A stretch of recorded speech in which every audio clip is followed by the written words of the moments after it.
Bismillahirrahmanirrahim. Assalamualaikum warahmatullahi wabarakatuh. Waalaikumsalam warahmatullahi wabarakatuh. Jadi pada kesempatan siang ini saya menyampaikan tentang metabolisme sinobiotik. Ya. Ada yang pernah dengar sinobiotik itu apa maksudnya?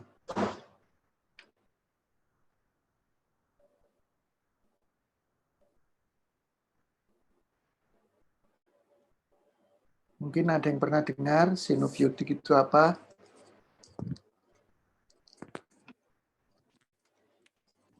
Senyawa asing mungkin dokter bagi tubuh. Senyawa asingnya Gabriel, ya 100 untuk Gabriel. Jadi sinobiotik itu senyawa asing ya. Nah, maka dengan kita paham tentang metabolisme sinobiotik, pentingnya nanti dipakai untuk dasar interaksi antar obat. Ya, bagaimana interaksi antar obat. Kalau nanti Anda jadi dokter, ya, apakah selalu dokternya itu meresepkan satu macam obat saja atau lebih dari satu?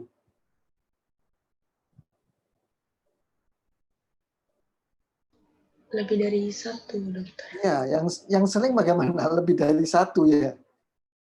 Ya, yang sering lebih dari satu ya. Jadi sesudah ini tadi Anda mengerjakan pretestnya ya. Jadi yang sering lebih dari satu. Nah, kira-kira kalau lebih dari satu itu satu obat dengan obat lainnya itu mempengaruhi atau tidak? Iya, Dok. Iya. Ya, bisa saling mempengaruhi. Pengaruhnya bisa bagaimana? Saling menguatkan atau saling melemahkan atau bagaimana?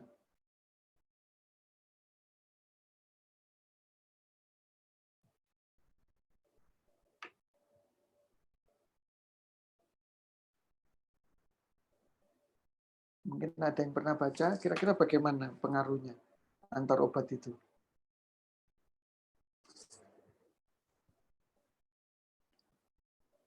Stigma? Ya, dokter. Ya. Kira-kira bagaimana pengaruhnya antar obat?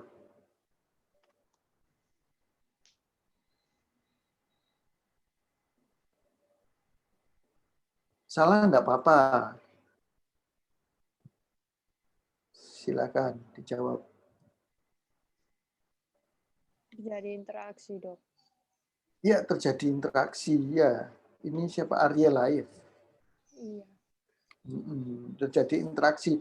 Interaksi itu bisa saling melemahkan, bisa saling menguatkan. Ya, kalau saling menguatkan kira-kira bahaya enggak, Digma? Ariela. Iyalah, Dok. Nanti bisa menyerang yang lain, Dok. Iyalah, bisa jadi akhirnya jadi bagaimana kalau saling menguatkan? Bisa jadi beracun, toksik buat tubuh kita. Ya, begitu. Kalau saling melemahkan, bagaimana dampaknya?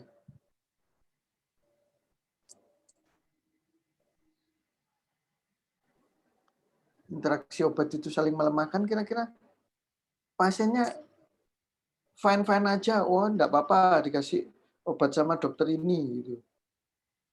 Aturan kalau misalnya, Dok. kenapa? Terjadi keracunan. Kalau saling melemahkan, dampaknya ya bisa ada intoksikasi, bisa ya mempercepat metabolisme, tapi ada juga yang bisa membuat obat itu tidak berfungsi sebagaimana mestinya yang diinginkan dokternya maupun pasiennya. Ya, jadi aturan misalnya dia hanya satu obat saja yang diminum, maka 3 hari sudah sembuh karena multi prescribing, jadi banyak yang diresepkan, akhirnya sembuhnya jadi lebih lama, 1 minggu baru sembuh. Ya, itu tuh merugikan enggak? Merugikan pasien enggak? Merugikan dokter. Merugikan, dia sudah beli obatnya mahal-mahal, ya, terus tidak segera sembuh.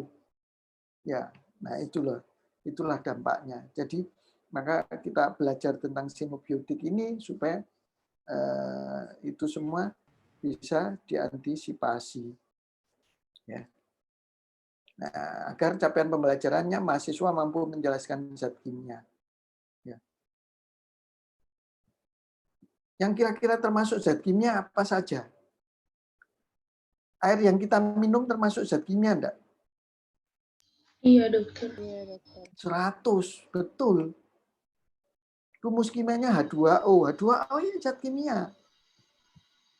Terus buah-buahan yang Anda minum bersamaan, misalnya bersamaan dengan minum obat, Anda makan buah jeruk Iya, dokter. sankis, misalnya jeruk sankis. Kira-kira bagaimana?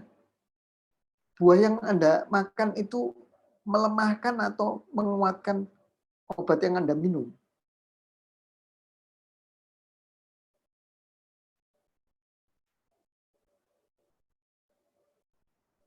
Tergantung dosisnya, dokter. Tergantung dosisnya, ya belum ada ide, ya boleh. Jadi ya nanti kita sampai di sana. Nah, kalau dibanding dengan apa yang sudah saya sampaikan minggu lalu tentang metabolisme vitamin, misalnya seorang ibu hamil, kontrol ke dokter kandungan, ya, diberi vitamin 2 macam biasanya ya, Fe sama kalsium. Ya, kira-kira minumnya bagaimana? Boleh bersamaan atau bagaimana?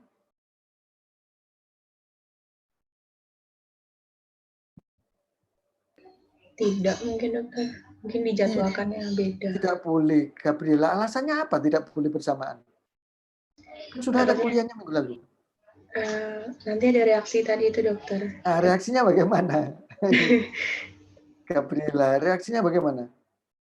Mungkin saling menguatkan nanti, dokter, jadinya toksin. Oh, yang benar dibaca dulu. Kuliahnya minggu lalu. Ariela, gimana Ariela? Gimana, dok, tadi? Seorang ibu hamil, kontrol ke dokter kandungan, kemudian diberi vitamin 2 macam. Hanya vitamin saja 2 macam.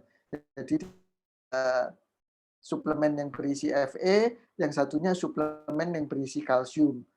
Maksud dokter itu bagus. Dengan diberikan Fe ini untuk tambahan zat besi, untuk apa tambahan zat besinya?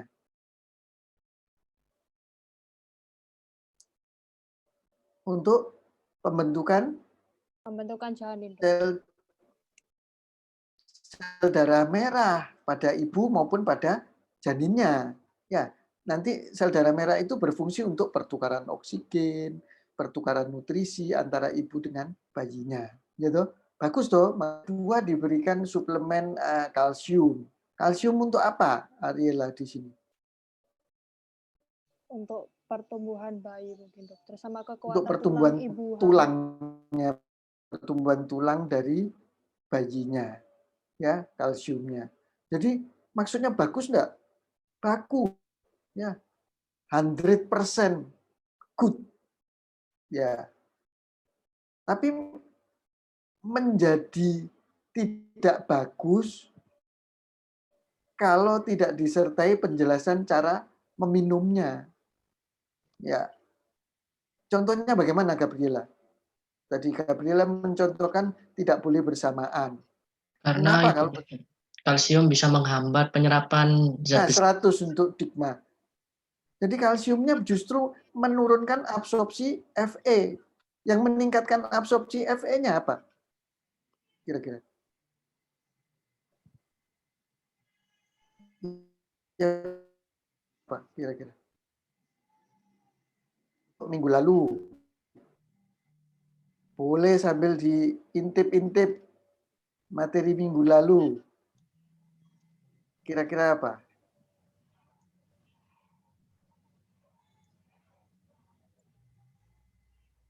Apa yang memudahkan penyerapan Fe-nya?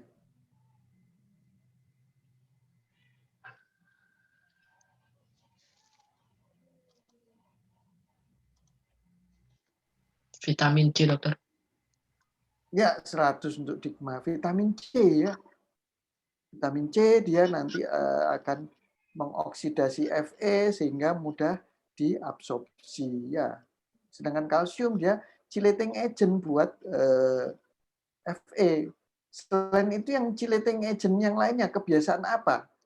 Pada ibu-ibu biasanya jadi chelating Fe.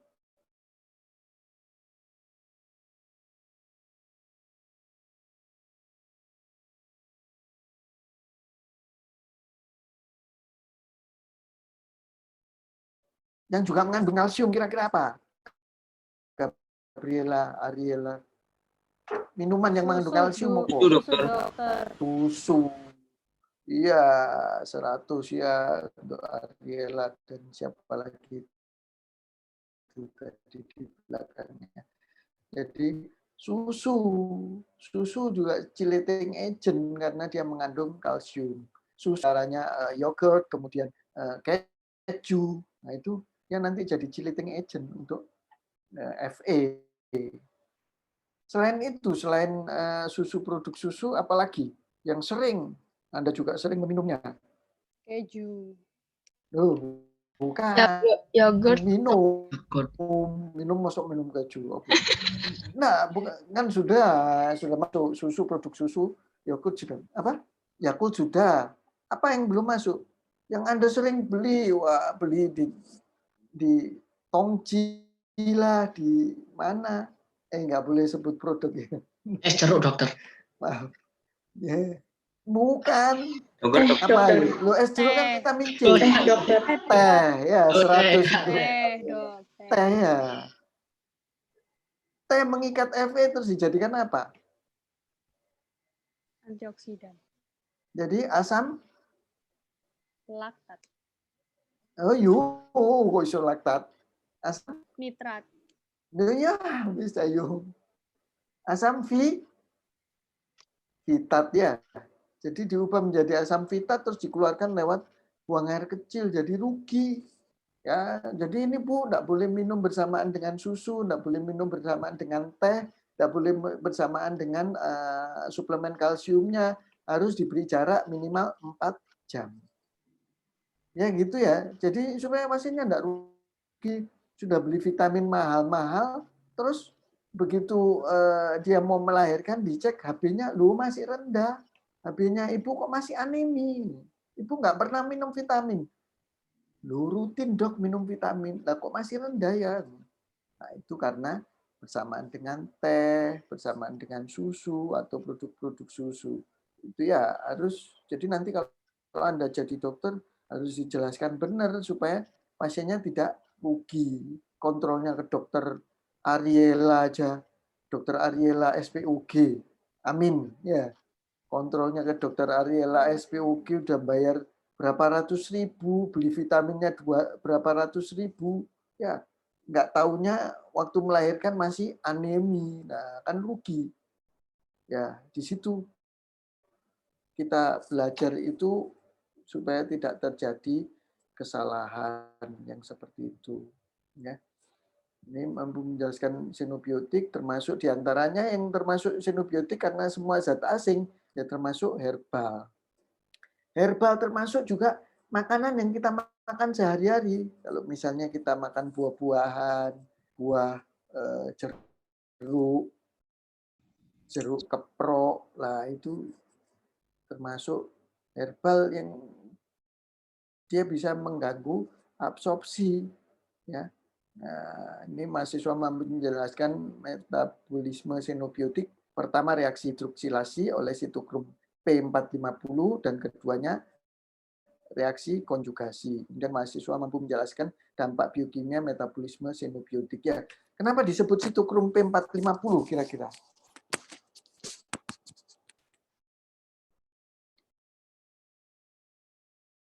Joshua,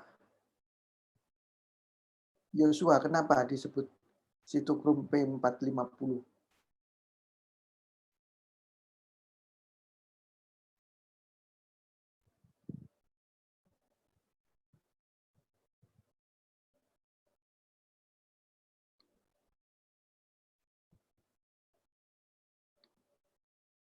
Ini Made,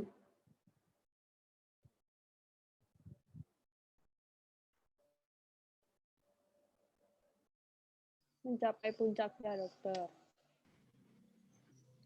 450. Kenapa? Mencapai puncak Ada Mencapai 450. puncaknya, dokter, di 450. 450 opo?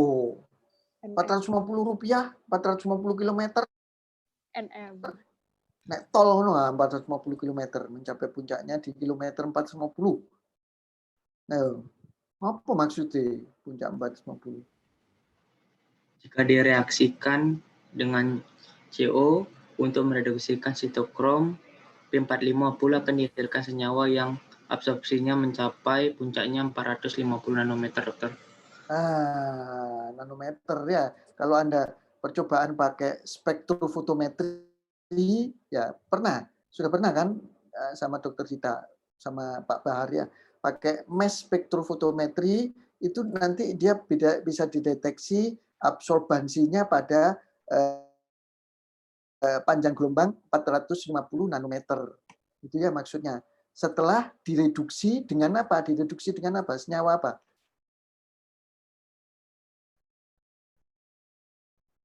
Direduksi dengan apa? CO, dokter. CO. CO ku apa artinya? Karbon dioksida. Loh, kok iso? CO Salah lho. dong, salah. Ya. Karbon monoksida. monoksida. Ya. Jadi setelah direduksi oleh karbon monoksida, dia akan jadi senyawa yang nilai absorbansinya pada titik panjang gelombang 450 nanometer, maka disebut sitokrom P450. Ya. Nah, sitokrom P450 itu hanya satu macam enzim atau banyak sebetulnya.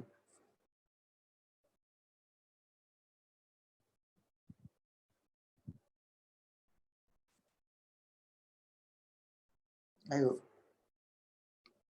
Yosua, Sony Wijaya, Novan Islah, ayo Kristiadi. Wah, Kristiadi kok enggak nongol-nongol. Biasanya nongol. Ini sembunyi.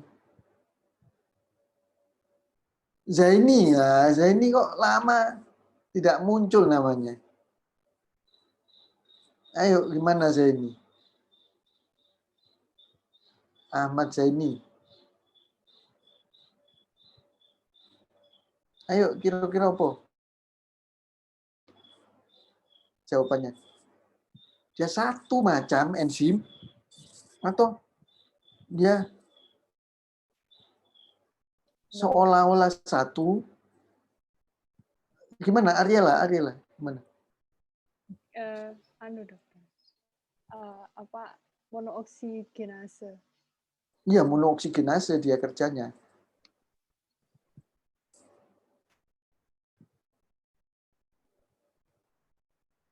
Ya, monooksigenase ya. Jadi itu enzimnya itu kerjanya monooksigenase. Jadi nanti jangan keliru. Kan sudah ada di pretestnya ya. Jadi pretest saya buat supaya Anda ya membaca dulu itunya. Bahan kuliahnya. Ya. Kalau enggak membaca kan ngerjakan pretestnya dia amburadul, ya bingung. Ya.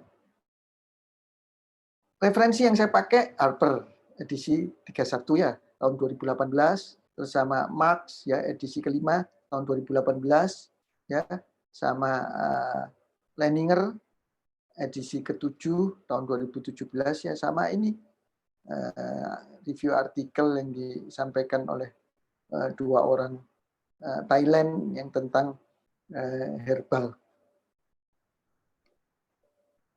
ya. Jadi saya pernah dapat kasus seorang pasien ngomong, oh sudah diresepkan obat. Ini Bu, sudah saya resepkan. Cuman resep itu tidak pernah ditebus. Loh Bu, kenapa tidak pernah ditebus? Saya ini menghindari bahan kimia, Dok. Kenapa menghindari? Saya maunya hidup saya terhindar dari segala macam bahan kimia. Loh Bu, kurang tepat. Ya. Jadi air yang ibu minum pun itu bahan kimia, isinya H2O.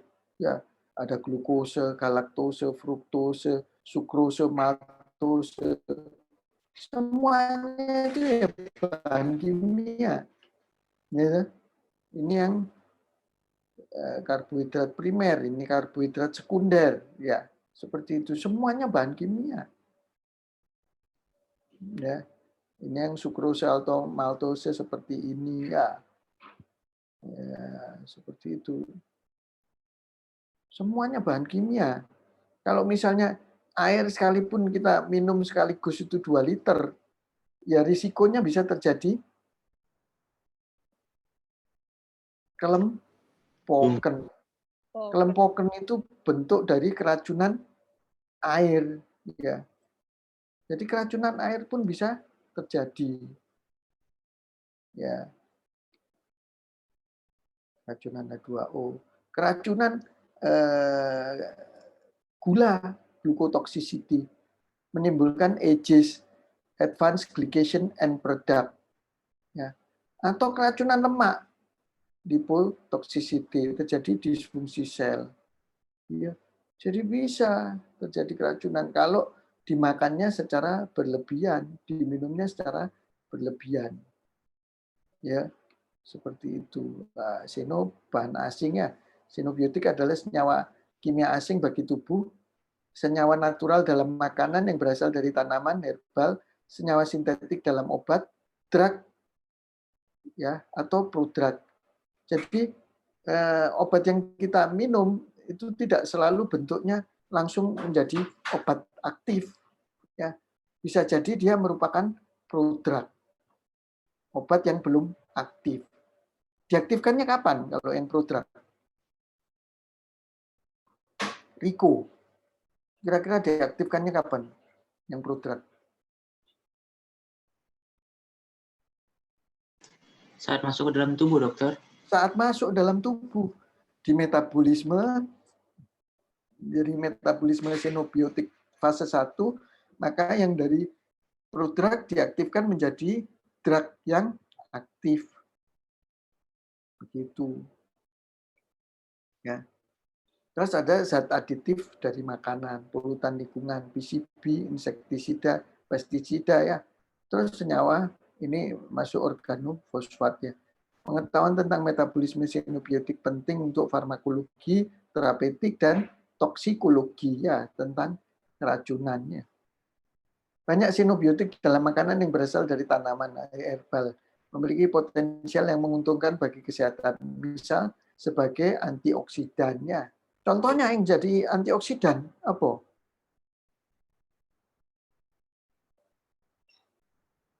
Makan vitamin C, buah-buahan, ya. Itu bisa jadi antioksidan. Vitamin apa lagi yang jadi antioksidan? Selain C, vitamin E, ya. Gitu ya. Yang bisa untuk membantu kekebalan tubuh, vitamin apa? Vitamin D, dokter. Vitamin D, ya. Selain vitamin D ada vitamin apa lagi? Vitamin C, dokter. Vitamin C juga, ya. Gitu ya. Ya. Kenapa jadi sariawan orang defisiensi vitamin C? Gitu. Karena kekurangan vitamin C, dokter. Ya karena kekurangan vitamin C. Kenapa kekurangan vitamin C dan sariawan? Jadi pecah-pecah bibirnya. Ada gangguan apa pada defisiensi vitamin C? Metabolisme. Mungkin. Metabolisme kurang tepat. Gangguan apa? Kekebalan tubuhnya menurun, dokter. Respon apa? Kekebalan tubuh menurun bisa. Imun. Enggak, yang pecah-pecah, bibir pecah-pecahnya karena apa? Dehidrasi, kekeringan. Gangguan proses? Bukan dehidrasi. Dehidrasi kayak minum beres. Wong sariawan kayak minum, apa iso waras? Sariawan.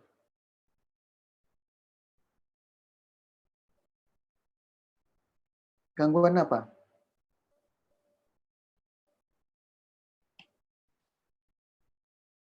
Gangguan? Cairan. Lu, cairan mana? Gangguan apa, Dikma? Daya tahan tubuh. Bukan. Bibir pecah-pecahnya ini loh. Karena apa?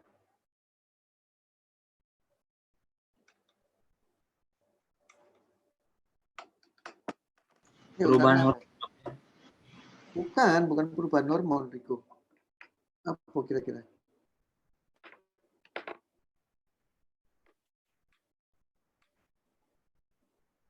Yang terganggu proses apa?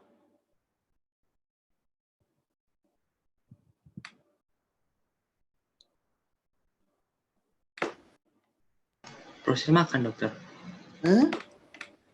Ya proses makan nih sariawan. Aduh, Riko. Tadi Makanan enak jadi tidak enak. Ya karena bibirnya pecah-pecah. Sekarang bibir pecah-pecahnya karena apa? Gangguan proses apa? Kelenjar tiroid kan. Oh bukan. Dari defisiensi mungkin dokter. Ya karena defisiensi vitamin C. Terus bibirnya pecah-pecah. Ayo diintip kuliahnya minggu lalu. Apa itu? kurang nutrisi, dokter. Oh, bukan. Jamur. Oh, iya, bukan. Apa? Diintip, boleh diintip. Gangguan apa?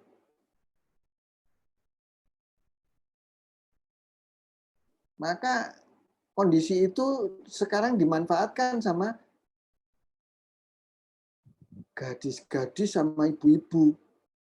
Kosmetik kak dok. Iya, akhirnya dipakai untuk kosmetik fungsi itu, fungsi vitamin C yang itu. Fungsi apa, Ariela? Membantu Melembabkan bibir. kolagen. Siapa yang jawab kolagen tadi? Siapa yang jawab kolagenmu? Saya dok. Sopo saya sopo. Yosua dok. Yosua, 100 untuk Yosua. Jadi membantu proses kolagenasi. Makanya ibu-ibu seneng, ibu-ibu, gadis-gadis foto minta suntik. Ya, cowok-cowok metropolis, wah, melok-melok suntik vitamin C. Ya, hati-hati cowok-cowok metropolis melok suntik vitamin C. Mari ngono disukai cowok lainnya. Ya Riko ya. Bahaya malah. Ya. Mending jadi cowok gendut disukai cewek lain. Nek cowok apa? Cowok six pack malah disukai cowok lain. Itu bahaya. Jadi apa itu? Jadi naudzubillah min dzalik ya jadi LGBT lah. Ya.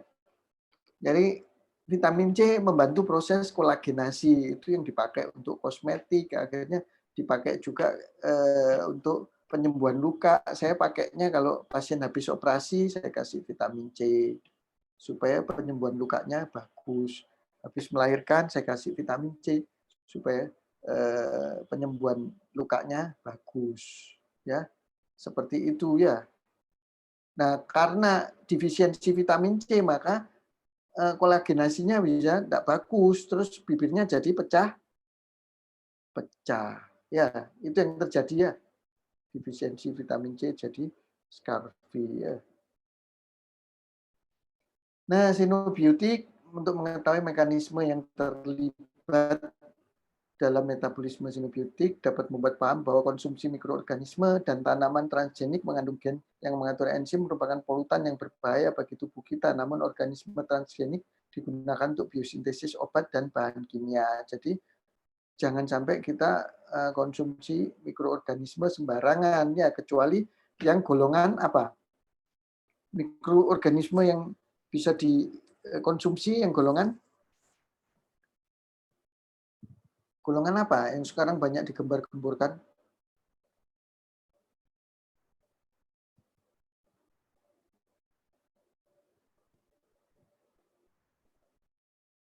Yesua, golongan apa? Yang sering ada di minuman-minuman. Ada bakterinya ini, tapi disukai. Rasanya juga enak. Apa? Riko. Apa itu? Kayak Yakult gitu, dokter ya? Ya. isinya yogurt ya, golongan yogurt ya, Lactobacillus. isinya Lactobacillus LKC sirota strain ya. Itu golongan probiotik ya. Sedangkan kalau tanaman misalnya dari buah-buahan, jeruk, itu probiotik bukan. Kalau tanaman. Ini supaya Anda paham mana bedanya probiotik. Kalau tanaman apa dia?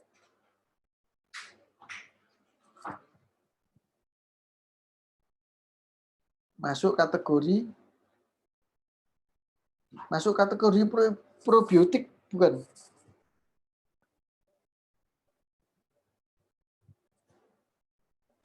Yosua, Zaini, ayo Zaini. Lamu tak bersuo, ayo mana Zaini ini?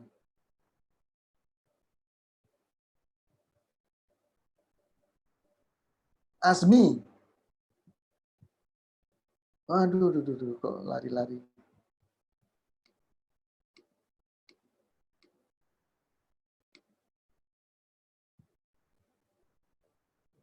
Ya, kalau dari tanaman itu prebiotik ya, bukan probiotik ya. Yang probiotik itu yang dari ada bakterinya, bakteri baik, ya, misalnya yogurt ya. Itu kalau tanaman prebiotik ya, jangan sampai keliru. Ini yang di sini disebutkan tanaman transgenik ya. Transgenik misalnya semangka tanpa biji ya, itu ada GMO, genetic modified organism. Ya, kalau orang yang paham betul dia tidak mau makan makanan transgenik karena ini bisa pengaruh ke tubuh kita. Ya, seperti itu. Nah, fase 1 dari metabolisme xenobiotik adalah reaksi hidroksilasi. Dikatalisa oleh sitokrom P450 ya. Monooksigenase atau sitokrom P450 ini sebagai tambahan terhadap hidroksilasi. Enzim ini juga mengkatalisa reaksi lain dalam rentang yang lebar termasuk deaminasi, dehalogenasi, desulfurasi, epoksidasi, peroksigenasi, dan reduksi. Ya. Reaksi yang melibatkan hidrolisis misalnya dikatalisa oleh esterase dan reaksi yang dikatalisis oleh selain P450 juga terjadi pada fase 1. Ya. Nah, metabolisme fase 1 ini menghasilkan senyawa yang lebih reaktif. Ini kalau sebelumnya prodrug. Ya. Kalau sebelumnya sudah bahan yang aktif, maka diubah menjadi bahan inaktif. Ya.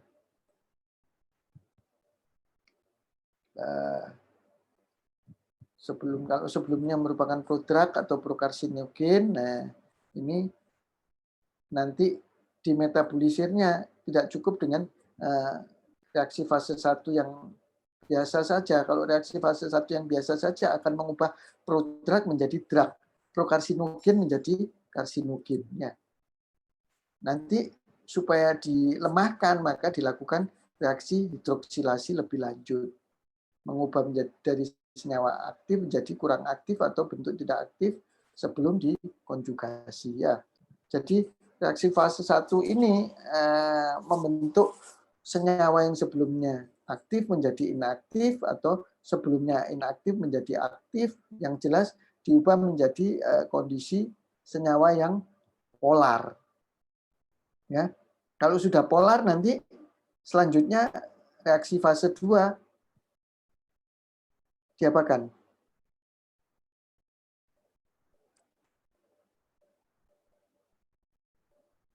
Ya. Fase 2 diapakan? Reaksi fase 2. Ariela? Dikonjugasi. dikonjugasikan. Konjugasikan dengan apa saja kira-kira? Ada ini apa? Apa sih? Sulfat, terus habis Sulfat. itu Sulfat, Sulfat ya Gabriela, sulfat, terus apa lagi? glukoronat. Glukuronat, ya, oh saya ini muncul ya. Glukuronat, terus apa lagi? Glutathione. Glutathione, ya, DAVA, ya 100 untuk DAVA juga.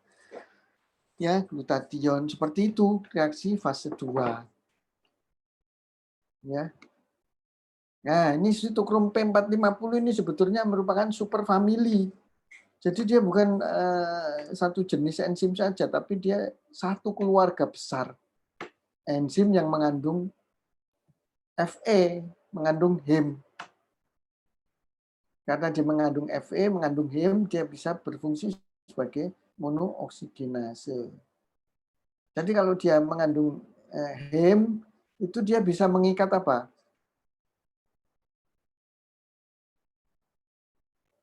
Contoh di tubuh kita yang mengandung heme apa? Eritrosit, Dok. Eritrosit. Karena dia mengandung heme, maka dia bisa mengikat Oksigen. oksigen. Ya, 100 ya. Jadi dia bisa mengikat oksigen. Begitu pula dengan sitokrom P450, dia bisa mengikat oksigen. Ya. Terus oksigennya disumbangkan. Keluarga besar enzim mengandung heme sebagai kofaktor yang berfungsi sebagai monooksigenase. Disebut demikian karena bila direaksikan dengan karbon monoksida untuk mereduksi sitokrom P450 akan dihasilkan senyawa yang absorbansinya mencapai puncaknya pada 450 nanometer, panjang gelombang 450 ya. Sitokrom P450 bisa disingkat juga dengan CHIP. Ini merupakan membran associated protein yang melekat pada membran mitokondria dan retikulum endoplasmik. Ya. Ya, jadi kalau sitokrom melekat pada membran mitokondria dan retikulum endoplasmik. Kalau yang menghasilkan ATP itu melekat di mana? Enzim apa yang menghasilkan ATP?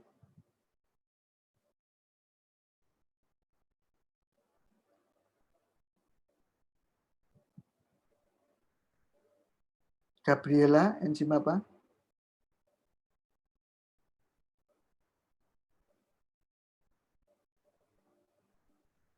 Riko, enzim apa Riko? eksokinase. Amilase, Dokter. Amilase, oh, kurang tepat. Eksokinase, Dok. Eksokinase, kurang tepat. Lipase, Dokter. Yang menghasilkan ATP. Ada di mana sih enzimnya ini? Yang menghasilkan ATP? Mitokondria. Mitokondria, bagian mana?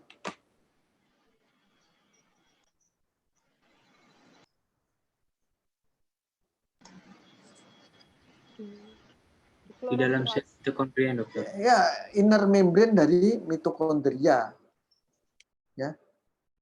Apa namanya enzimnya? Katalisis. Apa namanya? Enzim ATP sintetase. 100. Sopo iki jawab iki pinter ya. Agnes, Dokter. Agnes, 100 untuk Agnes. Enzim ATP sintase di inner membrane dari mitokondria loh. Kan kuliahnya dokter Dita itu yo.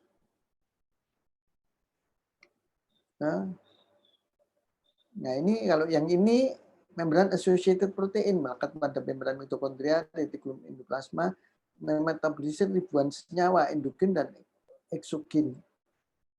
Ya, beberapa sitokrin memetabolisme satu substrat ya secara bersamaan, misalnya sitokrom 19 ini reaksi aromatase. Ya, reaksi aromatase dia mengubah androgen menjadi estrogen. Nah, itu istimewanya. Dengan chip yang lain memetabolisme banyak substrat sekaligus ya. Sitokrom P450 berperan dalam sintesa hormon, misalnya kolesterol, vitamin D. Berperan juga untuk metabolisme senyawa eksogen, xenobiotik, dan endogen seperti bilirubin. Ya. Bilirubin kalau kadarnya tinggi, bisa bagaimana dalam tubuh kita? Yang gini yang terkonjugasi atau yang tidak terkonjugasi, dokter? Yang tidak terkonjugasi, terus akhirnya jadi bagaimana? Destruksi eritrosit, dokter. Ya karena destruksi eritrosit yang banyak, terus Hemolisis. ya terus jadi Anemia. ikterus, ya toh, jadi anemi, ikterus, ya. Kalau pembentukan sel darah merahnya teratasi, aneminya tidak terjadi, ikterusnya yang terjadi, ya. Kondisi ikterus, waduh, ceplosan saya. Ya, jadi ikterus. Yang sering mengalami ikterus kuning gitu, yang sering mengalami siapa? Yang fisiologis sering terjadi. Mungkin ada yang pernah dengar fisiologis kok Yang jadi sering apa, kuning? dokter? Apa? Yang sering apa? Kuning, ikterus atau kuning. Apanya dokter yang kuning? Siapa? Apanya dokter yang kuning? Kulit Kondisi apa? bukan dokter. Kenapa? Pada kulit bukan dokter. Ya, pada kulitnya kuning, ikterus. Pada kondisi apa yang sering terjadi? Penyakit ginjal. Oh, penyakit ginjal. Bilirubin, dokter. Bilirubin itu di mana tuh metabolismenya? Di hati. Hati. Ya, Di liver. Jadi penyakit Kerusakan pada hati, dok. liver, ya.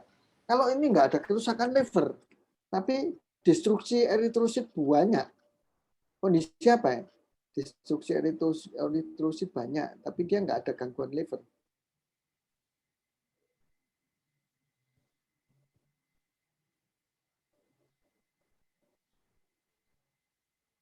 Kira-kira apa?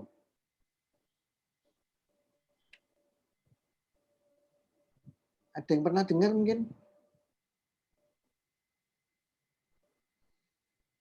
Ada yang sudah punya ponakan?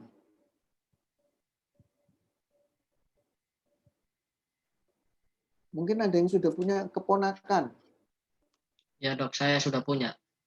Digma. Nah, Digma, ponakannya pernah nggak ngalami?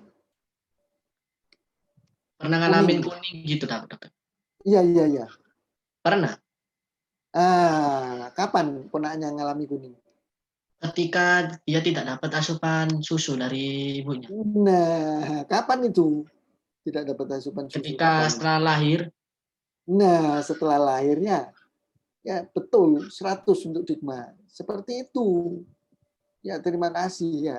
Ya seperti itu yang ingin saya jelaskan seperti itu. Jadi bayi baru lahir itu waktu bayi itu di dalam perut ibunya yang dipakai kira-kira eritrositnya yang lebih mudah mengikat oksigen atau yang lemah mengikat oksigennya. Eritrosit bayi kuat mana dengan ibunya kalau rebutan oksigen kira-kira? Lebih kuat ibunya, dok. Buat ibunya, dokter. Lebih kuat ibunya yo. Mati bayi ini. Bayinya, dokter. Kekumanan oksigen. Ya. Jadi ya alhamdulillah Allah Ta'ala itu mendesain ya, bayinya yang lebih kuat menarik oksigen. Ya. Jadi supaya bayinya yang kebagian oksigen. Makanya terus ibu sing ngos-ngosan, ya kan ibu hamil kan ngos-ngosan. Mudah capek, ya, mudah lapar, ya. Karena disedot terus sama bayinya. Bayinya mudah menyerap nutrisi, oksigen ya dari ibunya. Ya, begitu. Nah, Makanya eritrositnya khusus. Ya, nanti diceritakan pada kuliah biomedik 3. Ya. Eritrositnya khusus. Nanti begitu dia lahir, bayi itu lahir, kalau dengan eritrosit tetap yang sama dengan waktu dia di dalam perut, dampaknya apa?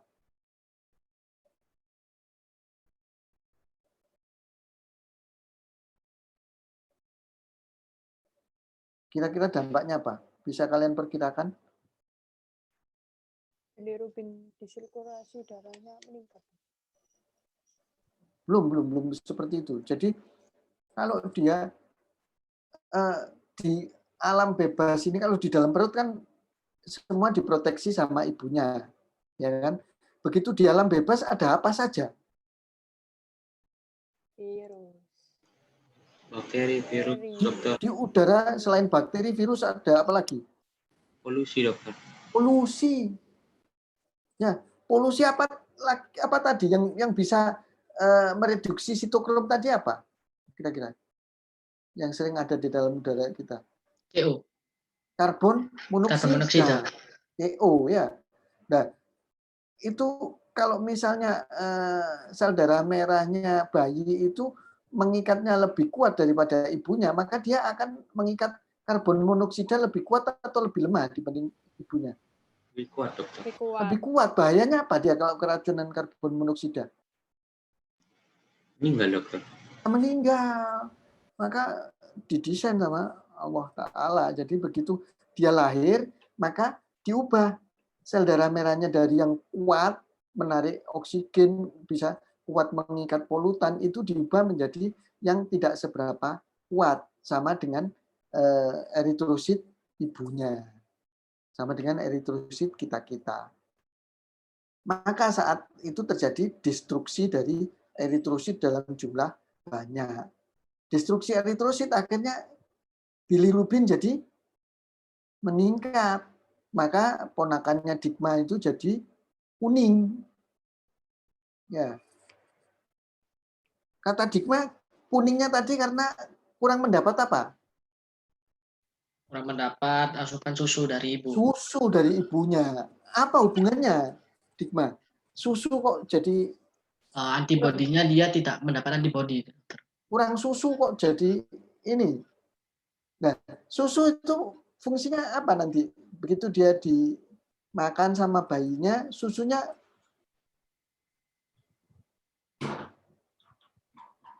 jadi sumber Energi, dok. energi sama apa? Ada apanya di susu? Ada antibodinya. Antibodi, terus ada apa lagi? Protein. Protein, terus apa lagi? Kalsium. Dokter. Yang paling banyak komponennya di dalam susu itu apa? Kalsium, dokter. Kalsium. Yang paling banyak, persentasenya paling tinggi apa? Lemak. Bentuknya bagaimana sih bentuknya? Air. Hah? Air. Sarah, jadi air. Yang paling banyak komponen penyusunnya adalah air. Ya tahu susu itu kan air. Jadi bentuknya jadi cair. Iya. Nah airnya dikit lah. Metune merongkol-merongkol ngono koyo mentega ngono ya. Iya. Ya, jadi dia banyak airnya. Jadi fungsi airnya untuk apa?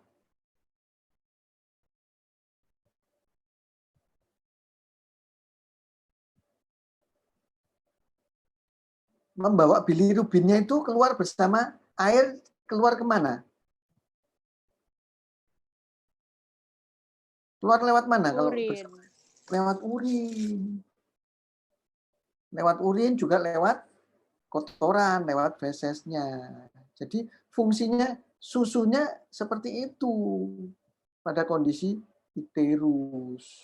Ya, jadi bilirubinnya nanti dimetabolisir sama sitokrom P450, nanti terus dikonjugasikan dengan glukuronat atau dengan sulfat, ya, terus nanti sudah dikonjugasikan maka dia keluar jadi bahan yang larut air keluar bersama urin.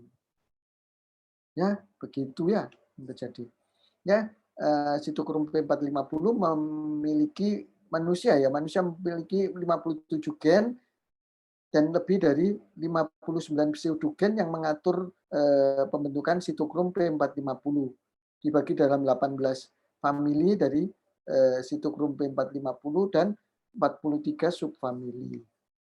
Ya, ini pseudogen, kalau gen langsung menentukan. Kalau pseudogen bisa jadi di promoternya atau di start codonnya atau di frame shift-nya atau di prematur stop codon ya atau di intronnya atau partial deletion ya.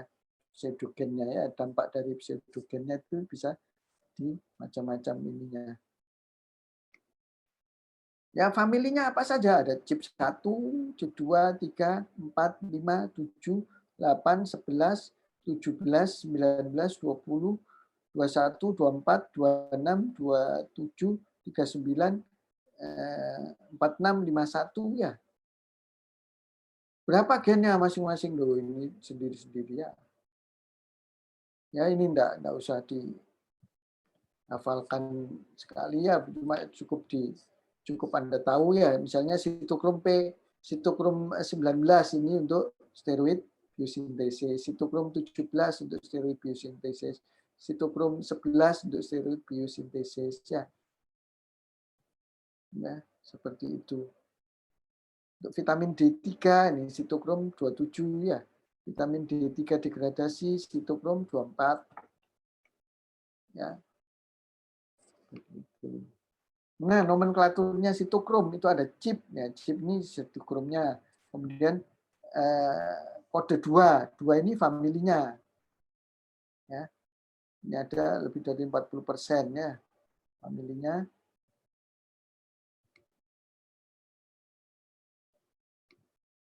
Ya. Ini familinya.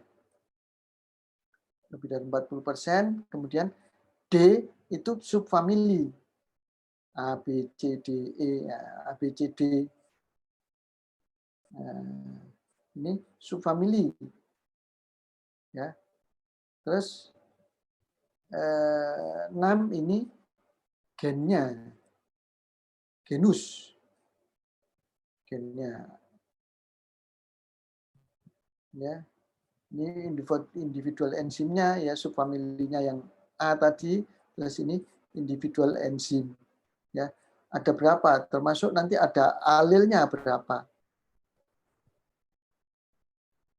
Ya, satu macam gen itu ada alilnya. Alilnya itu misalnya macam-macam variasinya, variasi gennya.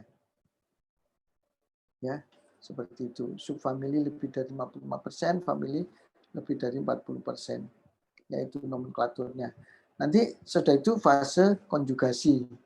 Konjugasi ini dengan glukuronat, sulfat, dan glutathione. Ya.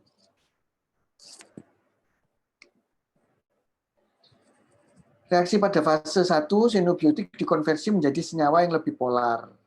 Derivat hidroksilasi, nanti reaksi pada fase 2, derivatnya dikonjugasikan dengan molekul asam glukuronat, sulfat, dan glutathione.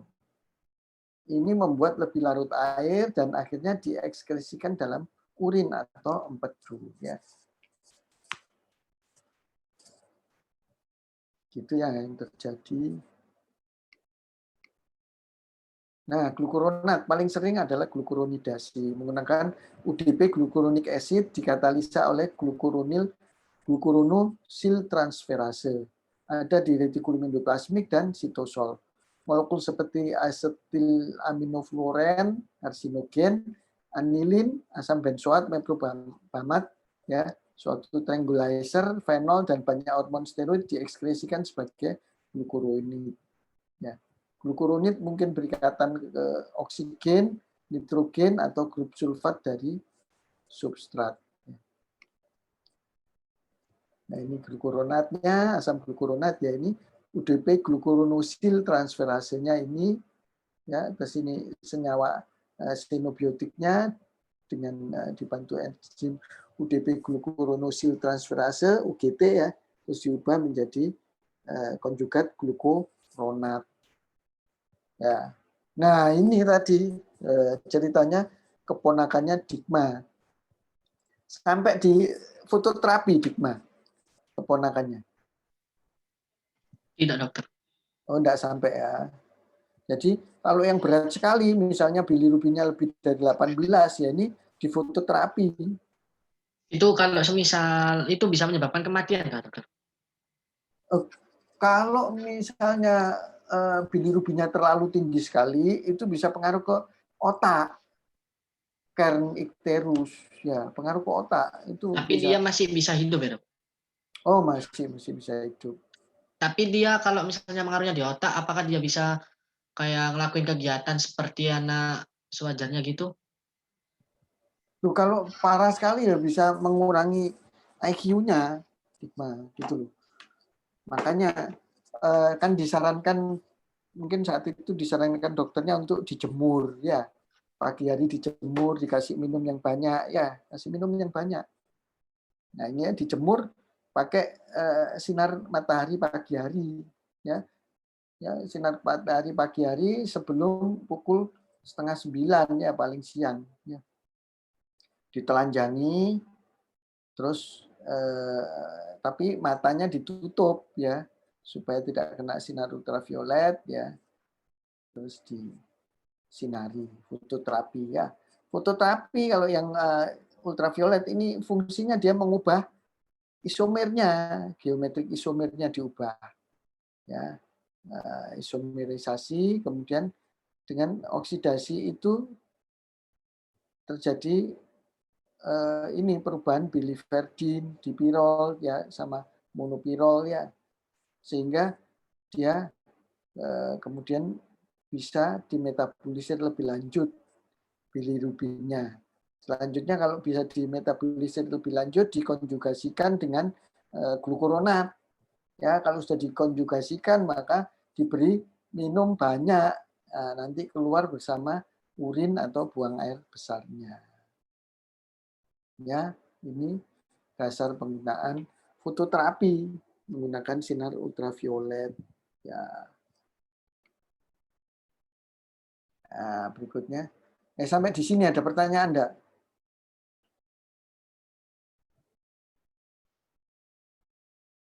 Sudah cukup jelas? Ya, lanjut ya. Terus ada donor sulfat. Donor sulfat bisa dari bahan biologis lain serta reaksi sulfasi, misalnya sulfasi dari steroid, glikosaminoglikan, glikolipid, glikoprotein, ya. Adalah dengan menggunakan sulfat aktif, misalnya adenosin 3 fosfat 5 fosfosulfat atau PAPS. Ya. Nah, PAPS ini mengubah ya senyawa sebelumnya menjadi senyawa sulfat, ya terus jadi larut air. Ya, ini dilakukan sulfatasi seperti contohnya pada alkohol, arilamin, fenol, ya.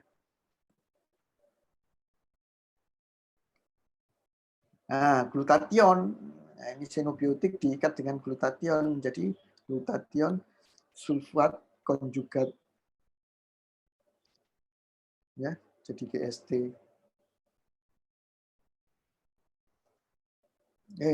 Di katalisis oleh enzim GST, glutathione sulfotransferase, ya. Senyawa elektrofilik membentuk konjugat glutathione sulfat yang diekskresikan dalam urin dan empedu. Reaksi dikatalis oleh glutathione S transferase adalah, nah reaksinya begini. Ya, xenobiotik, glutathione S, ya, glutathione sulfat terus berikatan menjadi senyawa glutathione sulfat. Ini keluar lewat buang air kecil atau buang air besar. Ya. Peran glutathione, nah, ada 3 macam perannya, menghasilkan reduktan, reduksi hidrogen peroksida menjadi air dalam reaksi yang dikatalisa peroksidase glutathione. Ini terjadi di sel darah merah, ya. H2O2 peroksidasenya, peroksida hidrogen peroksidanya diubah menjadi H2O, ya, sehingga tidak toksik untuk tubuhnya. Ini dikatalisis oleh enzim peroksidase glutation. Ya. Diperlukan sebagai redukan dan antioksidan intrasel. Ya. Nah, antioksidan intrasel direduksi ya sama glutation. Membantu memelihara enzim SH group esensial dalam kondisi reduksi ya. Siklus metabolik yang melibatkan GSH sebagai pengangkutnya telah berperan dalam transport beberapa asam amino melewati membran dalam ginjal. Reaksi pertama dalam siklus dikatalisa oleh enzim G glutamil transferase, gamma glutamil ya, maaf ya ini gamma glutamil transferase atau GGT. Ya, GGT ya, gamma glutamil transferase. Reaksinya bagaimana? Asam amino sama GSA membentuk gamma glutamil amino acid cysteine glisin ya. Reaksi lain, ada dua reaksi lain, yaitu asetilasi dan metilasi ya. Jadi ada dua reaksi selain konjugasi adalah asetilasi dan metilasi. Reaksi asetilasi dikatakan dengan asetil koenzim A, membentuk asetil sinobiotik ya, koenzim A-nya dilepas ya. Asetil koenzim A adalah donor dari asetil, dikatalisa oleh asetil transferase dalam sitosol beberapa jaringannya. Polimorfisme asetil transferase ini ada banyak ya, sehingga asetilasi dalam tubuh pasien itu ada dua macam, asetilasi tipe lambat atau asetilasi tipe cepat. Ya, contohnya ini obat INH. INH obat isoniazid yang dipakai untuk terapi TB ya. Ini merupakan subjek asetilasi.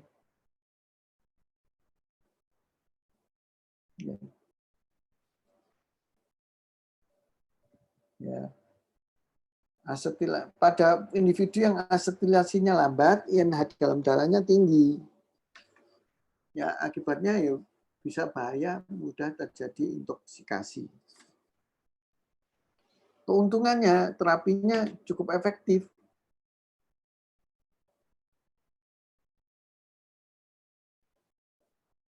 Ya.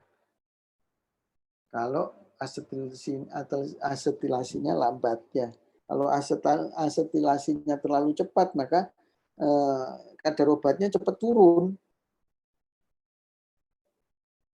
Kalau yang lambat, kadar obatnya tinggi. Ya. Beberapa sinobiotik merupakan subjek metilasi oleh metil transferase menggunakan S-adenosil metionin ya sebagai donor metil ya.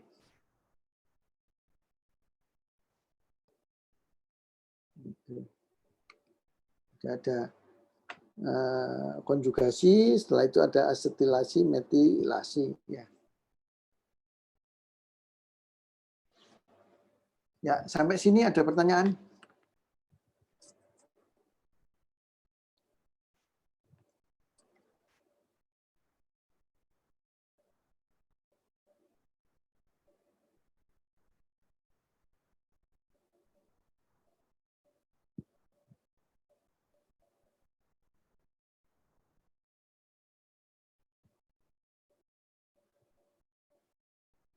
Yuk, ada pertanyaan? Tidak ada? Jadi kalau beberapa waktu yang lalu, waktu membahas komunikasi sel, kita sudah membahas tentang herbal ya. Nah, bagaimana dengan herbal pada interaksi dengan obat-obatan? Kira-kira bagaimana? Riko. Sangat berhubungan gini dokter, sangat berhubungan gimana kayak waktu itu dokter bilang tumbuhan apa itu yang saya lupa itu dokter. Jadi berhubungan langsung dengan herbal. Jadi dari tumbuhan itu bisa membuat herbal gitu dokter, seperti jamu misalnya. Nah, iya, iya. Dari pertemuan waktu itu. Jadi saat itu saya sampaikan dari tanaman dari kulit kayu tanaman ya bisa diekstraksi metabolitnya sekundernya jadi vinkristin, vinblastin ya bisa dipakai untuk obat anti kanker. Ya. Seperti itu. Nah, ini yang kita bahas sekarang interaksinya. Kalau dia diminum bersamaan dengan obat lain, bagaimana kira-kira?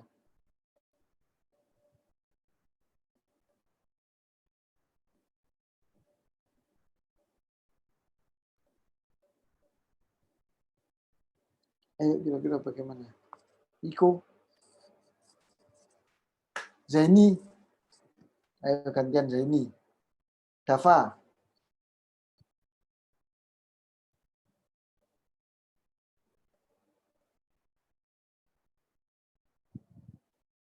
Chris,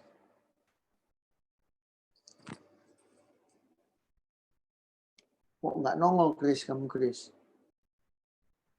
Asmi, Amrullah, Agnes,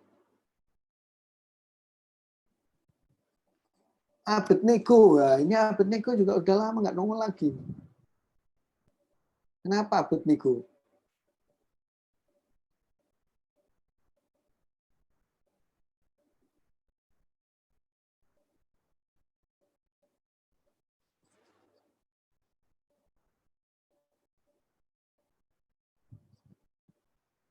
Ya, tadi di pembukaan saya sudah sampaikan ya.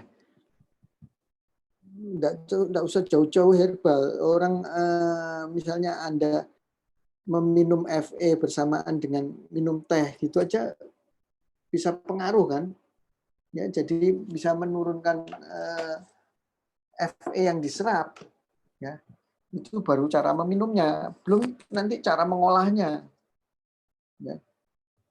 Misalnya Anda mau bikin masakan Padang, rendang daging. Daging itu sudah banyak vitamin A-nya. Cuman kalau mengolahnya, memanasinya berulang ya sampai berjam-jam, ya memang hasil akhirnya dagingnya jadi empuk. Ya. Tapi pemanasan yang berulang-ulang yang lama, ya risikonya vitaminnya rusak. Ya, vitamin A-nya bisa rusak. Ya, akhirnya penduduk daerah tertentu dia sudah makan daging, tapi banyak yang hipovitaminosis vitamin A. Kenapa? Makan dagingnya sudah benar, tapi cara mengolahnya yang tidak benar, ya akhirnya berisiko vitamin A-nya kurang. Kalau vitamin A-nya kurang, anak-anaknya bagaimana jadi?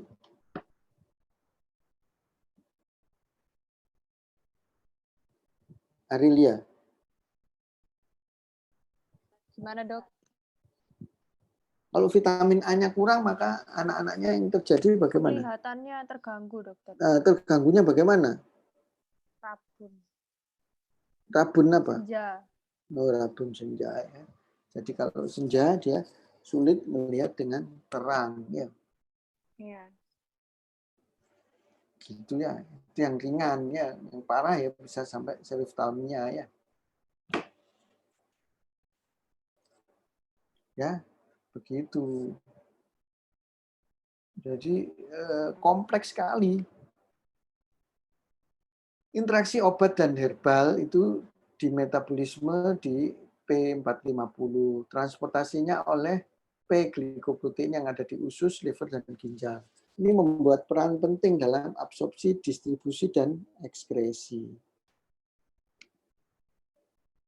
P-glikoprotein itu artinya permeability glikoprotein 1. Ini disebut juga dengan multidrug resistance protein 1 atau ATP binding cassette subfamily B member 1 atau cluster of differentiation 243 CD243. Ini merupakan apa?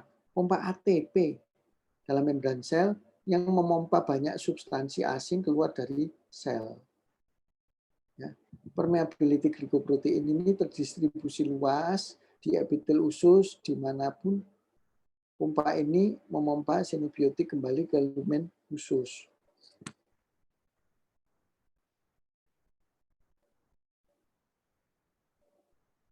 Ya. Permeability glikoprotein terdistribusi luas di epitel usus di mana pompa ini memompa sinobiotik kembali ke lumen usus. Di sel liver dia masukkan sinobiotik ke saluran empedu. Dalam tubuh proksimal dari ginjal dia memompa ke filtrat urin.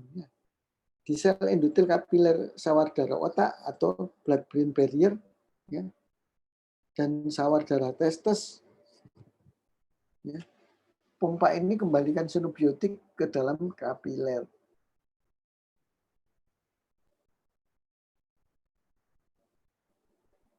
Ya.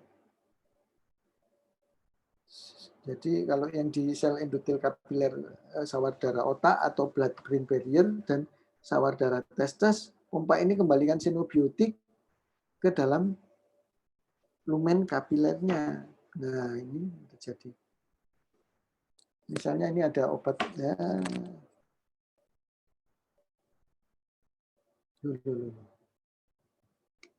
Lari-lari ya. Nah, ini ada obat anti kanker. Awal masuk bisa. Terus lama-lama muncul ini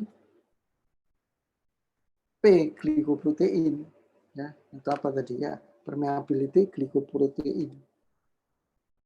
Jadi kalau obat anti kankernya masuk, ini dibantu oleh ATP, ini dipompa lagi keluar.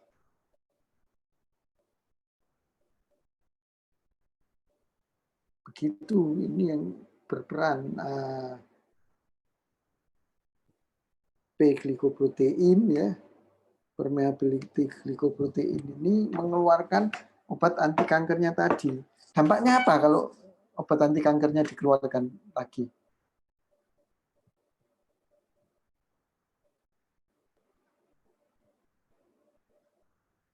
Kira-kira apa dampaknya? Stigma?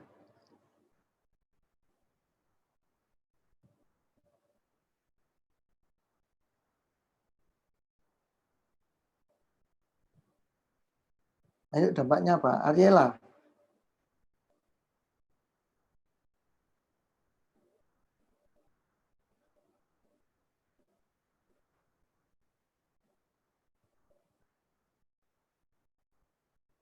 Apa dampaknya? Ariela?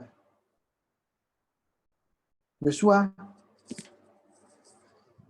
Zaini? Asmi?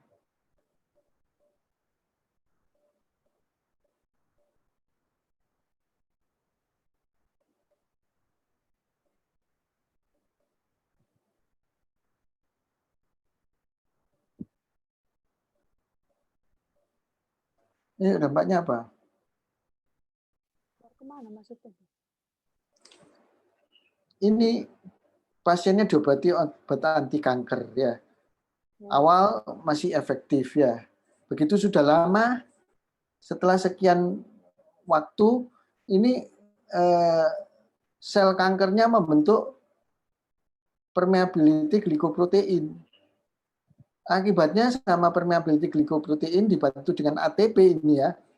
Ini obat anti kanker yang ada di dalam sitosol ini dikeluarkan keluar dari sel. Maka bagaimana sel ini, pengobatan anti kankernya bagaimana kira-kira? Gini nggak sih dok? Saya menjawab dokter. Ya silakan. Kanker itu kalau nggak diobati secara tuntas kayak misalnya antibiotik itu kan harus secara tuntas dokter. Kalau obat kanker itu dikeluarkan mungkin bakal tumbuh lagi gitu dokter. Jadi dia belum mati sempurna loh dokter. Mungkin seperti itu dokter. Ya 100 Riku. Jadi ini sel kankernya ini belajar untuk membuat terapinya ini tidak efektif. Dia membentuk permeability glikoprotein. Ini dibantu oleh ATP, ini mengeluarkan lagi obat anti kankernya, sehingga terapinya tidak berguna lagi. Kankernya jadi resisten dengan pengobatan anti kanker. Makanya disebut MDR1 atau multi-drug resistance receptor.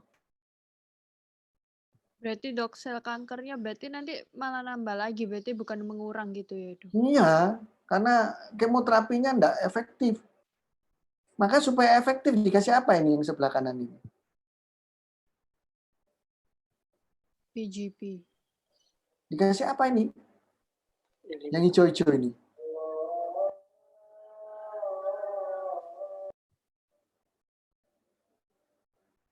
Dikasih apa hijau-hijau ini? Inhibitor dari Fosfat nggak sih? PGP.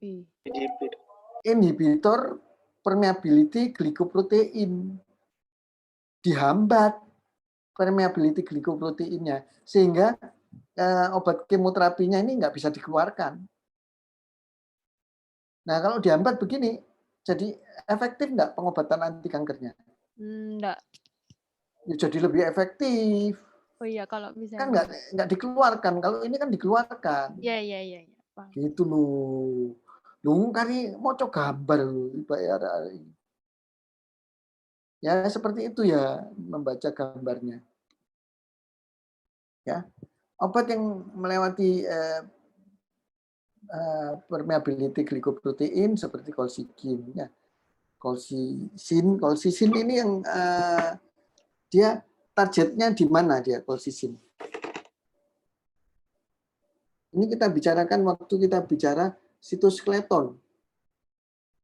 Kolsikin ini targetnya di mana? Dipakai untuk obat apa? Ini Anda sudah ada PBL-nya loh ini.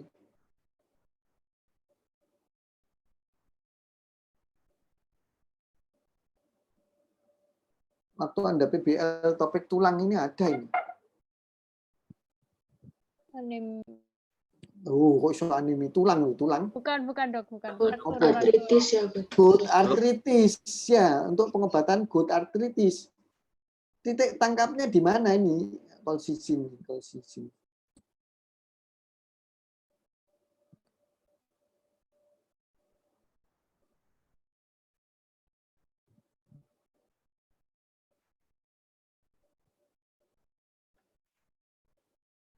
Di mana?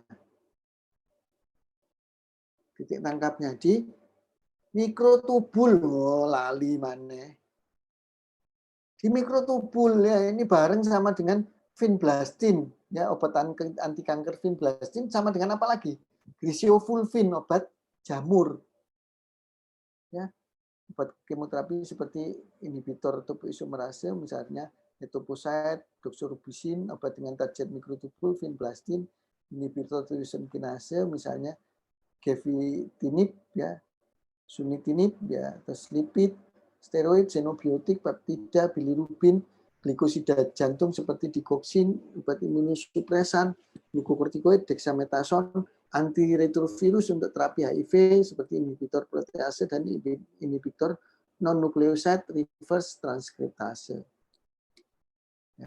Yang inhibitor apa? Nah, ini kolsisin ya.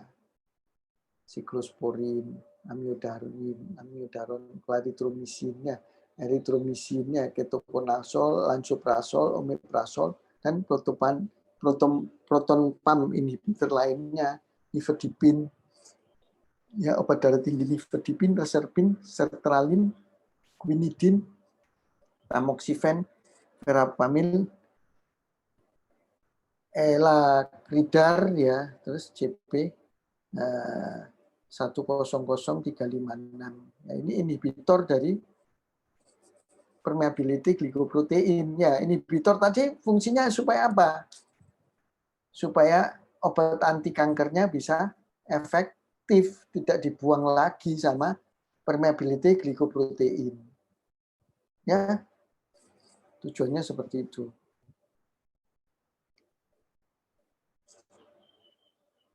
Nah, yang menjadi stimulator karbamazepin, dexamethasone, doxorubicin, nefazodon, fenobarbital, ya, phenytoin, prazosin, rifampicin, vinblastine, vincristin, ya. Ini St. John wort itu isinya Hypericum perforatum, ya. Obat ini obat luar tradisional di Amerika Latin, diduga mengandung antibiotik, ya. Tanamannya seperti ini dipakai untuk obat luar, ini stimulasi permeability glikoprotein, tenofil, dipranofil, ya, trazodon, ya. Ini stimulator untuk permeability glikoprotein. Jadi dia, kalau misalnya seorang ibu sedang menggunakan KB, pil KB, ya, mengandung estrogen, terus kebetulan dia sakit TBC, diberikan rifampicin. Nah, dampaknya bisa apa yang terjadi?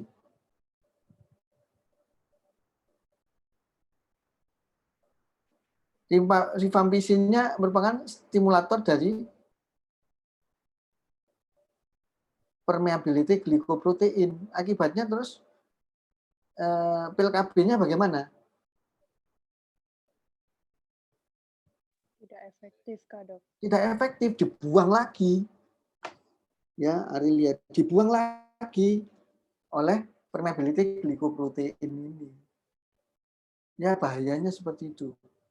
Jadi multi drug prescription harus dipertimbangkan dengan baik, ya, karena risikonya jadi tidak efektif terapinya, ya. Nah, ini herbalnya bawang putih, garlic. Mengandung apa dia? Mengandung sulfida dialil, merupakan inhibitor protein dari sitokrom 2E1. Sitokrom 2E1 terlibat dalam metabolisme yang merupakan bahan prakankernya. Disulfida alil meningkatkan enzim fase 2 seperti glutathione S transferase, UDP glucuronil transferase, dan reduktase quinon. Enzim ini bertanggung jawab untuk detoksifikasi karsinogen. Ya, ini yang suka lalapan, ya, ini ya. Lalapan kubis, kembang kol, ya, ini ya. Brussels sprout, ini Brussels sprout. Dan rokok, ada yang merokok, ya. Rokok ini nanti picu sitokrom 1A1 dan sitokrom 1A2 sehingga percepat metabolisme bahan prakanker menjadi kanker. Kalau rokok nanti di paru, kalau yang ini makanan-makanan ini di kolon. Jadi bisa memicu CA kolon. Ya, kalau nggak terlalu sering ya enggak apa-apa. Ya, jadi ini yang harus dipahami yang seperti ini. Penyakit yang berkaitan dengan permeability glikoprotein, misalnya Alzheimer, pikun. Orang pikun ini disertai penurunan jumlah glikoprotein. Jadi kalau neneknya, kakeknya wis pikun, ngasih obatnya dosisnya jangan tinggi-tinggi. Karena dia efektif diserap, ya bisa mudah terjadi toksisitas. Ya. Misalnya kondisi irritable bowel disease, ya, mudah mengalami diare.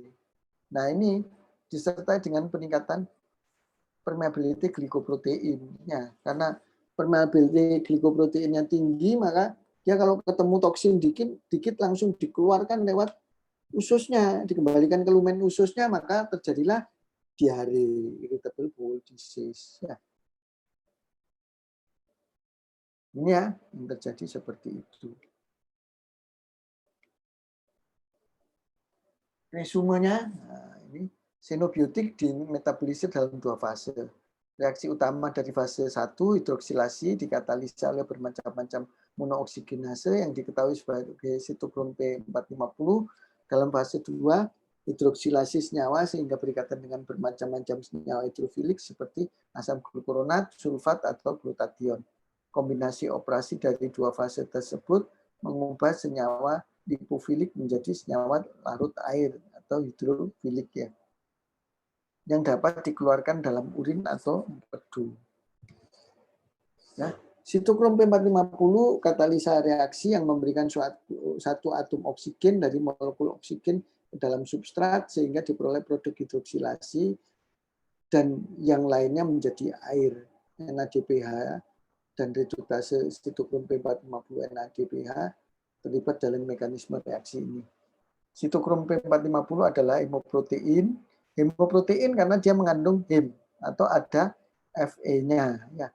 Umumnya memiliki spesifisitas substrat yang luas, minimal 57 gen yang mengatur. Sitokrom P450 ditemukan dalam jaringan manusia.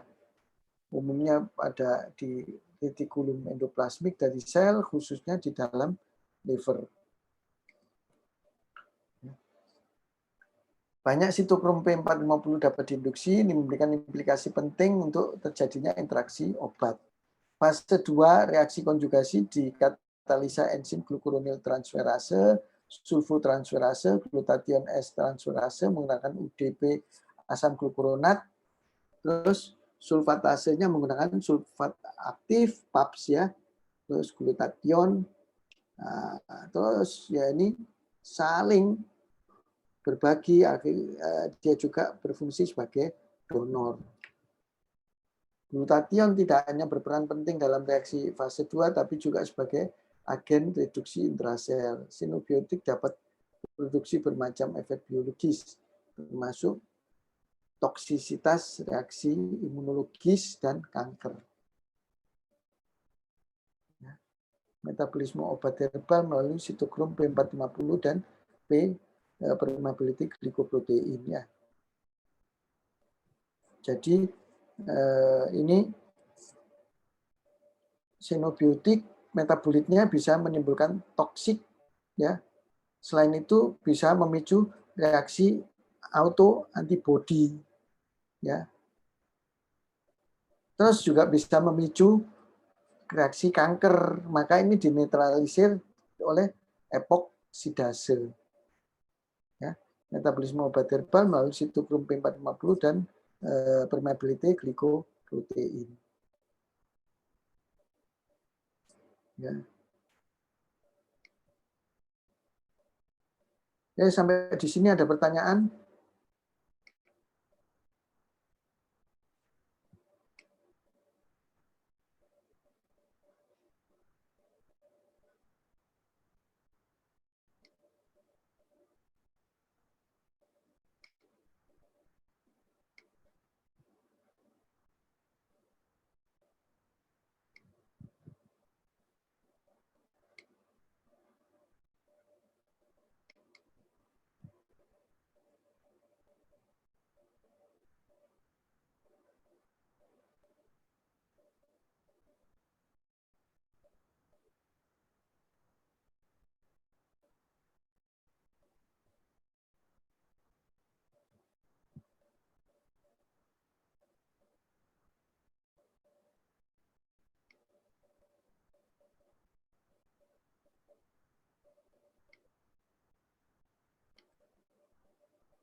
Ada pertanyaan?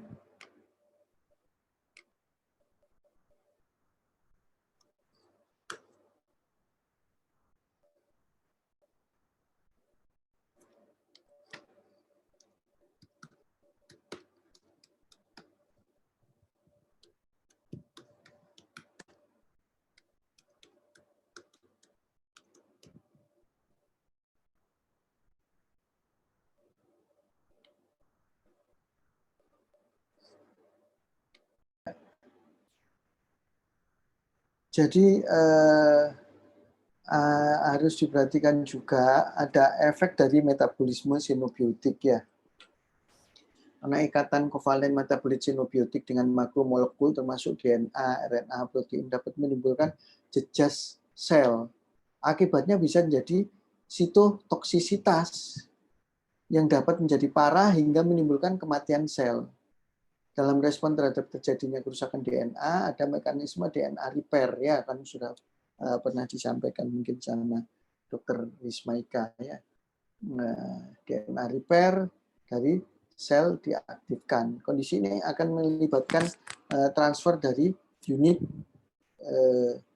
ADP ribose polimerase. Sumber dari ADP ribose adalah NAD. Dan dalam respon terhadap kerusakan DNA yang parah dapat terjadi kekurangan NAD. Pada akhirnya akan menimbulkan gangguan pembentukan ATP yang parah. Akhirnya terjadilah kematian sel. Ya. Pembentukan ATP oleh enzim apa? Tadi sudah disebutkan. Enzim ATP Sintetase. ATP sintase yang ada di inner membrane dari mitokondria. Ya, itu pembentukan ATP dibantu oleh adanya NAD. Ya, kalau NAD-nya habis karena untuk DNA repair, maka terjadi kematian sel. Dampaknya seperti itu, ya. Itu karena metabolit dari sinobiotik. Nah, metabolit reaktif dari sinobiotik mungkin berikatan dengan protein, berperan sebagai hapten. Ini mempengaruhi antigenisitas. Jika sendirian tak akan stimulasi produksi antibodi, tapi itu akan terjadi bila berikatan dengan protein. Antibodi yang terbentuk tidak hanya bereaksi dengan protein yang dimodifikasi, tapi dengan protein yang tidak dimodifikasi, sehingga berpotensi memicu penyakit autoimun. Ya. Reaksi dari sinobiotik yang teraktivasi dengan DNA penting dalam kaitannya dengan karsinogen kimia. Beberapa bahan kimia misalnya benzoapiren menimbulkan aktivitas sitokrom P450 dalam retikulum endoplasmik untuk menjadi karsinogen sehingga disebut indirect karsinogen. Aktivitas dari enzim pemetabolisir sinobiotik dari dalam retikulum endoplasmik membantu menentukan senyawa mana yang akan menjadi karsinogen atau yang didetoksifikasi. Ya. Nah, detoksifikasi dilakukan oleh epoksidase enzim hidrolase epoksida dalam membran retikulum endoplasmik dapat memiliki proteksi melawan beberapa karsinogen produk aksi dari sitokrom P450 ya. P450 tadi dia monooksigenase, epoksidase ya, termasuk di sini ya epoksidase ini. Ya, ini pada yang pro karsinogen nih di epoksidase ya, reaktif sehingga menghidrolisis senyawa yang karsinogen menjadi senyawa yang tidak reaktif lagi dengan dihidrodiol ya, diberi hidrodiol. Nah, ini dikasih 2 OH ya. Begitu yang terjadi sehingga dia tidak tidak menjadi karsinogen lagi. Ini diol ya. Dihidrodiol ya. AOH epoksida. Ya, seperti ini. Sampai di sini ada pertanyaan?